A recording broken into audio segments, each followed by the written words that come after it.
Soy Daniel Pernas de DPS Trading y aquí estamos con un nuevo video resumen. En esta primera quincena de abril estamos teniendo dificultades para continuar con las subidas en renta variable. Después, como siempre, vamos a ver niveles relevantes en los gráficos, pero antes quiero ver varias diapositivas que nos pueden aportar contexto a esta situación de mercado. En la primera de ellas, aquí la podemos apreciar, nos marca desde el año 2000 el comportamiento medio de un mes de abril. Como se puede ver, normalmente en la primera quincena de abril suele haber dificultades, sin embargo, a partir del día 15, ojo, aquí estamos hablando de medias de comportamiento medio, pero a partir del día 15 suele venir una recuperación del S&P 500 hasta el 31 de abril. ¿Va a pasar esto este año? Pues nadie lo sabe, pero visto este gráfico tampoco le debería extrañar a nadie. Ahora hay que tener en cuenta también la siguiente diapositiva, que ya la vimos en alguna otra ocasión, pero me parece muy importante tenerla en cuenta. Parece que tras las caídas de los últimos días el mundo se viene abajo, pero realmente es que solo llevamos un 2,5% de drawdown este año. Es decir, el drawdown de este año sería el mínimo de la serie histórica desde el año 1980. ¿Qué quiere decir con esto? Que normalmente a lo largo de un año se producen caídas bastante superiores. De hecho, la media sería de 14,2%. Fíjate, por ejemplo, en el año pasado que tuvimos rentabilidades muy importantes en el S&P 500, pero a lo largo del año se produjo una caída del 10,3%. Ahora mismo solo hemos caído un 2,5%. Tampoco tenemos por qué llegar a una caída media del 14%. De hecho, ya hemos comentado que el año pasado caímos un 10%, pero de momento, y estamos en abril, las caídas intraanuales han sido bastante pequeñitas. Fíjate también en este siguiente gráfico donde podemos ver desde el año 1928 que caídas en el S&P 500 del 3% se producen 7,2 veces al año de media. Una caída de un 5% se produce de media 3,4 veces al año, una caída del 10% es bastante habitual, una corrección del 15% es ya menos habitual, se produce una cada 2 años y una caída del 20% se produce una cada 3,5 años. Es decir, caídas del 3% son muy habituales, caídas del 5% son también bastante habituales e incluso caídas hasta el 10% no le deben de coger por sorpresa a nadie. Como bien dice la diapositiva, la volatilidad es el precio que tenemos que pagar para invertir. E invertir, si no quieres perder valor en tus ahorros, es obligado. Aquí tenemos el gráfico donde nos muestra cómo el dólar ha perdido valor de compra desde el año 1995. Si no hubieses hecho nada con tu dinero, habrías perdido un 53%. Sin embargo, en caso de haber estado invertido en el S&P 500 Total Return, habrías tenido una importante revalorización del 867% y eso teniendo en cuenta la inflación. Ahora, la siguiente diapositiva también es bastante curiosa, nos hace referencia a que este año 2024 el mercado se comporta como Rocky Balboa. Y es que aquí podemos ver el retorno medio del S&P 500 el día posterior a tener caídas superiores al 0,75%. De media este año tenemos recuperaciones del 0,7%, superior a todos los años anteriores. No sé qué va a pasar el lunes, el viernes hemos tenido caídas importantes, veremos si también viene una nueva recuperación. Ahora, esta diapositiva también es interesante, nos muestra qué comportamiento tiene el S&P 500 tras un mes de abril negativo. Si finalmente terminamos el mes de abril con pérdidas, históricamente de media en el S&P 500, en mayo tendríamos caídas del menos 0,29%. En junio también tendríamos ligeras caídas, en julio una pequeña recuperación, pero en agosto de nuevo caídas del 0,72%, en septiembre del 3,20%, para venir finalmente una recuperación en el último trimestre. Por tanto, va a ser interesante a ver cómo termina finalmente abril. Si termina negativo, pues podríamos tener, ojo, aquí estamos hablando, repito, de estadísticas, podríamos tener los siguientes meses quizás con dificultades. Ahora, como digo siempre, lo importante y lo que marca siempre es el gráfico. Ahora vamos a ver niveles relevantes, pero antes una última diapositiva que me parece muy interesante. Aquí la tenemos, esta en concreto no hace referencia al S&P 500, sino hace referencia al Nasdaq 100. Aquí vemos desde el año 1986 las rachas más importantes del Nasdaq 100 por encima de la media de 50 sesiones. Esta última racha que acaba de terminar sería la octava, una racha con 153 días por encima de la media de 50, y si nos vamos a ver qué sucede estadísticamente en los casos anteriores que se dieron importantes rachas por encima de la media, aquí tendríamos los retornos esperados. Si nos vamos a ver el retorno a un año, es decir, en los siguientes 12 meses, únicamente en el año 2000 el retorno ha sido negativo. Eso sí, el retorno ha sido bastante negativo, con caídas de un 64%. Ahora tienes que tener en cuenta también este dato. La racha había proporcionado previamente una rentabilidad del 78%. Ahora mismo en esta racha no subimos un 78%, sino un 20,3%. Ahora, si nos vamos a este otro cuadro, vemos que el porcentaje de positivo sería un 95%. Como hemos dicho, como único año negativo sería el año 2000, con caídas muy importantes del 64%. Pero incluso teniendo en cuenta este año, si tenemos en cuenta el global de rachas anteriores, la rentabilidad media sería del 14% a un año vista. Veremos qué sucede en el Nasdaq 100. Hay varios objetivos alcistas en índices que vamos a ver a continuación, así que no perdamos más el tiempo. 2 segundos para disclaimer y vamos al lío. Bien, pues vamos a ver niveles técnicos ya en el gráfico. Vamos a empezar por el índice tecnológico Nasdaq 100, que en las últimas semanas ha tenido un movimiento lateral. Tiene zona de resistencia en máximos históricos en los 18.465 y una primera zona de soporte importante en el entorno de los 17.765. Si pierde este nivel, quizás pudiéramos ver alguna caída adicional. Después podría encontrar soporte en el hueco alcista, en la zona de los 17.129, zona de la media y directriz que viene uniendo mínimos. Muchos soportes por el camino. La tendencia es claramente alcista en el medio y largo plazo, aunque en el corto plazo podría encontrar dificultades si pierde este nivel de 17.765. Ahora si nos vamos ya al SP500, que continúa con el objetivo activado por segundo impulso alcista, objetivo de largo plazo hacia niveles de 6.050 puntos, si bien en el corto plazo se encuentra corrigiendo desde la zona de los 5.265. Aquí te formó, como ves, una estructura de pequeño doble techo y a partir de ahí están viniendo las últimas caídas. Tiene una primera zona de soporte importante en los 5.050 y en este hueco alcista, después ya más importante para medio plazo la zona de la media y niveles Fibonacci de esta última subida. Buen aspecto técnico de medio y largo plazo. Lo más probable es que a medio y largo plazo vaya a cumplir el objetivo, pero a corto plazo está encontrando pequeñas dificultades. Nos vamos al Dow Jones, que también tiene objetivo de largo plazo activado, en este caso por segundo impulso alcista hacia niveles de 47.250. Buen aspecto técnico, por tanto, para medio y largo plazo, con una primera zona de soporte importante en la zona de la media y niveles Fibonacci de la última subida. Eso para medio y largo plazo, porque para corto plazo, al igual que otros índices americanos, se encuentra corrigiendo. Formó un pequeño techo de corto plazo en la zona de los 39.889 y a partir de ahí, tras perder este mínimo, han venido estas caídas de los últimos días. Veremos si prosiguen las caídas. En caso de llegar a una zona Fibonacci a la zona de la media, se podría vigilar en esos niveles. Ya si nos vamos al Russell 2000, índice de empresas de pequeña y mediana capitalización, aquí tenemos el gráfico con objetivo pendiente por triple suelo hacia niveles de 2.408. En el corto plazo se encuentra corrigiendo, tendría primera zona de soporte en la media, los 1.906 y anularía el objetivo alcista en caso de perder la zona de 1.644 puntos. Si nos vamos al SP600, otro índice de pequeñas empresas, vemos que tiene objetivo activado por doble suelo hacia niveles de 1.572 y en caso de que supere la zona de máximos históricos, activaría un nuevo objetivo alcista, en este caso por segundo impulso. El objetivo sería la zona de 1.940 puntos. Tiene primera zona de soporte en la media y después, ya muy importante, esta zona sombreada amarilla de soporte en los 1.057 puntos. Ya si nos vamos a Europa, vamos a empezar por el DAX, que continúa con el objetivo activado por segundo impulso alcista. El objetivo sería la zona de los 19.720, objetivo de medio-largo plazo. En el corto plazo se encuentra consolidando desde importante zona de sobrecompra. Aquí te hizo máximos en el entorno de los 18.567. Esta sería la única resistencia que tendría por el camino, es decir, resistencia en máximos históricos, y como primera zona de soporte importante de medio plazo tendríamos el hueco alcista, aquí dibujado con sombra en color amarillo, después soporte importante en la zona de la media y en niveles Fibonacci de esta última subida. Si nos vamos al Eurostoxx, también se encuentra consolidando en el corto plazo, pero también tendría objetivo activado por segundo impulso. En este caso el objetivo sería la zona de los 5.300 puntos. Tiene primera zona importante de soporte de medio plazo este hueco alcista y la zona de la media de 200 sesiones. Ya si nos vamos al índice español, IBEX 35, decíamos que tras estas últimas subidas estábamos ante una zona de resistencia importante, esta zona sombreada amarilla, y bien, aquí en el corto plazo no ha podido con ella, produciéndose caídas desde niveles de 11.140. La tendencia sigue siendo alcista, la media de hecho sigue en fase ascendente, esta sería una primera zona de soporte importante, y después ya soporte en los 9.798 puntos. Si nos vamos al CAC,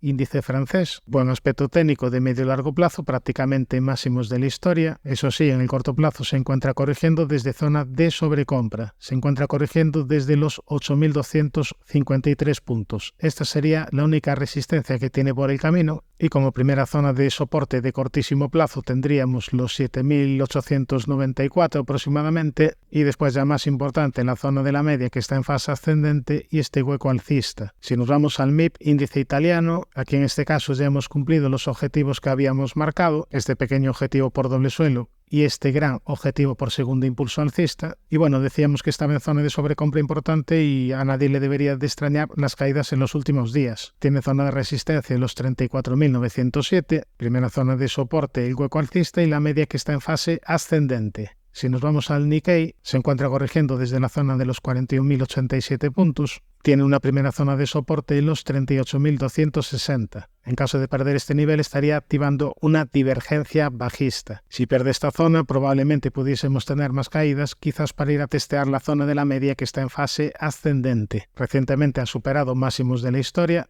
Prácticamente se encuentra en subida libre con la única resistencia de los 41.087, pero precaución en el corto plazo si pierde este nivel de 38.260 puntos. Ya si nos vamos al VIX, índice de volatilidad del SP500, aquí marcamos una zona muy importante de soporte de corto plazo en esta zona sombreada amarilla, zona entre los 12,10 y 12,37, y bueno, desde aquí han venido los repuntes de volatilidad de los últimos días. Ahora, tiene una zona muy importante de resistencia en esta directriz que viene uniendo máximos, vamos a ajustarla, aquí la tenemos para los próximos días, zona importante de resistencia en esta directriz bajista principal y en niveles de 19,27. Después ya tendría importante resistencia en niveles de 23,18. Nos vamos ya al apartado de acciones, vamos a empezar por una compañía que me habéis pedido, Micron, una compañía que prácticamente está en subida libre, tiene única zona de resistencia en los 130,54, aunque tras estas últimas fuertes subidas ya se encuentra bastante alejada de soportes. Aquí la comentamos tras la activación de este rectángulo que ya está más que cumplido, y ahora sería más un mantener que un comprar, porque comprar estos niveles no tienes un soporte realmente importante cercano. El primero de cierta relevancia sería este hueco alcista, después importante soporte en la antigua zona de resistencia de máximos históricos, zona entre los 95,70 y 96,87, y como no, también soporte importante en la media de 200 que está en fase ascendente. Nos vamos a ver la siguiente compañía que me habéis pedido, PayPal, una compañía que ha sufrido muchísimo, eso sí, te avisó de que podían venir caídas importantes primero tras perder esta directriz que venía uniendo mínimos y después tras la activación de un gran doble techo que comentamos en el canal. A partir de ahí caídas importantes y ahora parece que está intentando realizar una reestructuración.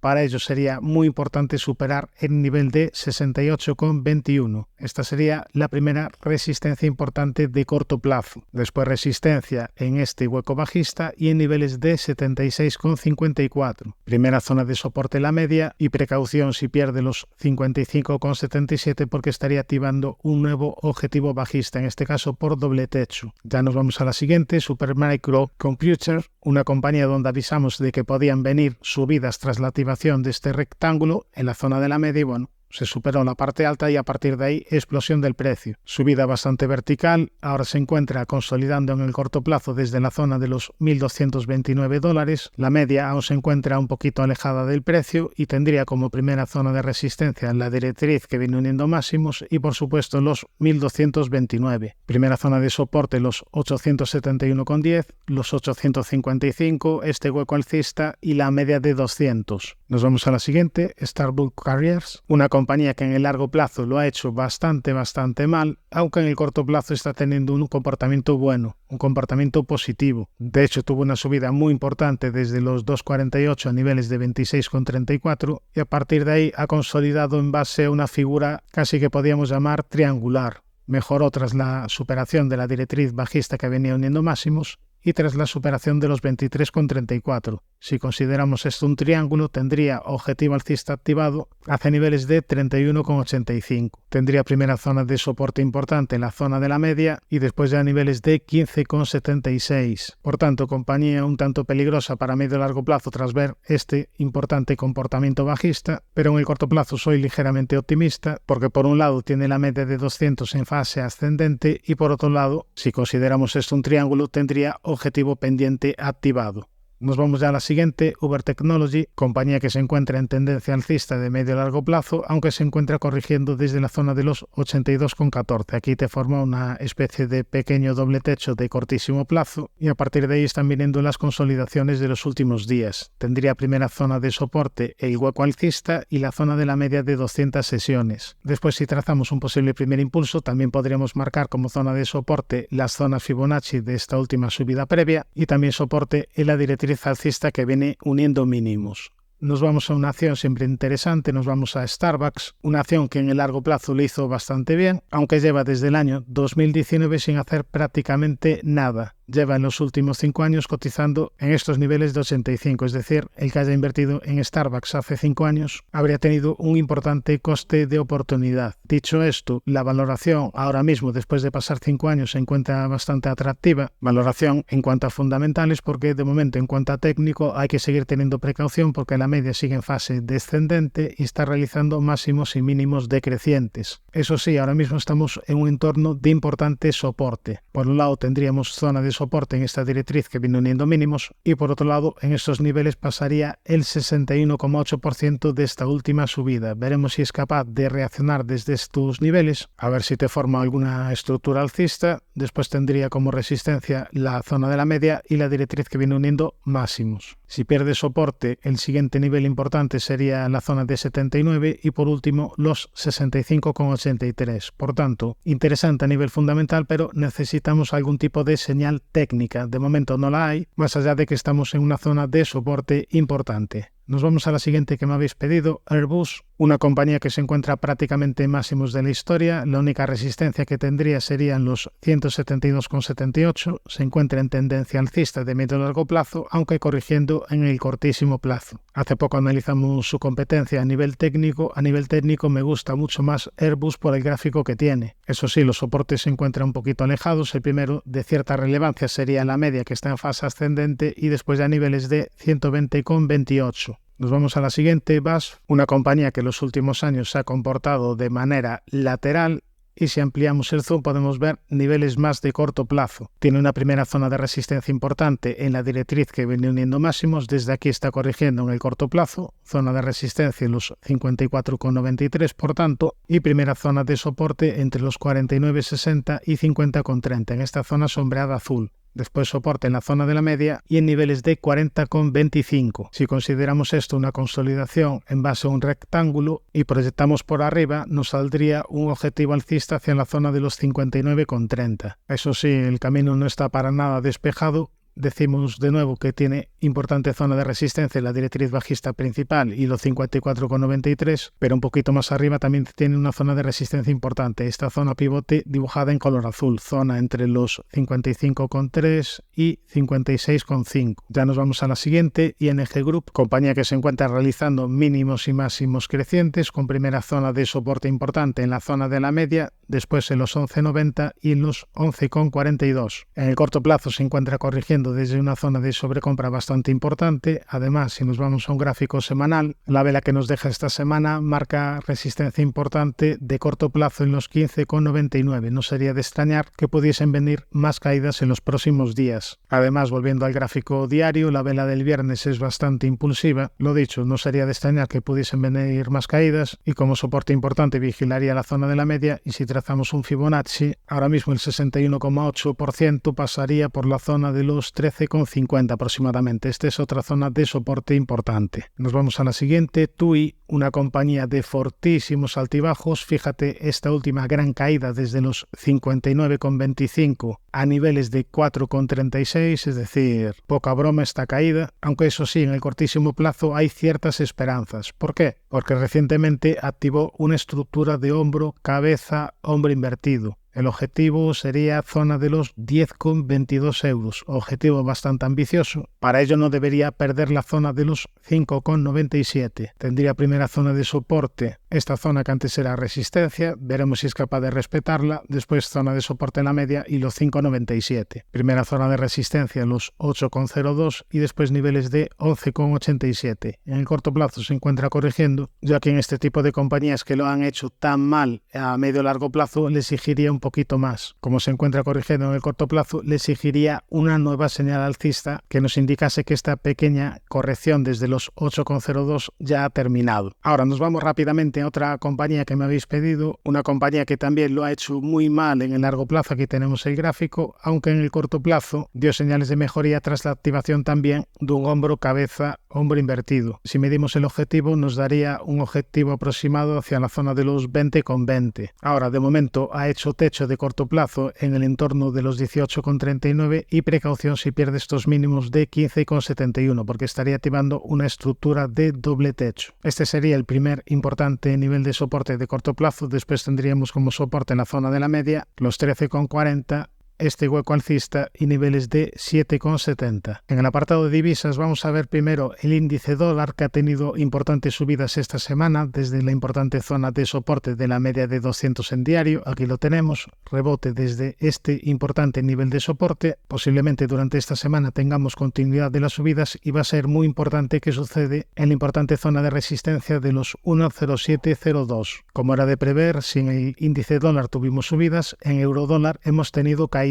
En este caso, caídas importantes desde la directriz dibujada en color rojo, desde esta directriz que venía uniendo máximos. Desde ahí caídas, y aquí el nivel equivalente al del índice dólar, el nivel equivalente en este caso de soporte, serían estos últimos mínimos en el entorno de los 1,0450. Respecto al oro, hemos tenido subidas esta semana, aunque el viernes nos ha dejado una vela diaria un tanto preocupante, marcando resistencia en los 2.431. Se ha cumplido el objetivo que habíamos marcado por segundo impulso y bueno, tras la aparición de esta vela del viernes quizás pudiéramos ver alguna corrección de corto plazo, y es que los soportes ya empiezan a estar un poquito alejados. El primero de cierta relevancia sería la media, que está en fase ascendente. Si nos vamos a la plata, si recuerdas habíamos dicho que había mejorado su aspecto técnico y bueno, las subidas han sido importantes esta semana. Eso sí, ha frenado las subidas en la importante zona de resistencia que marcamos, en esta zona sombreada amarilla. La vela del viernes nos marca una importante zona de resistencia en los 29,80. A partir de esta vela no sería de extrañar que viniesen caídas en los próximos días. Respecto al petróleo Brent, aquí tenemos el gráfico donde hace tiempo habíamos marcado una estructura por hombro, cabeza, hombro invertido. El objetivo sería la zona de los 95,54. Tendencia alcista, eso sí, precaución, porque la vela del viernes nos marca cierta resistencia de corto plazo en los 92,17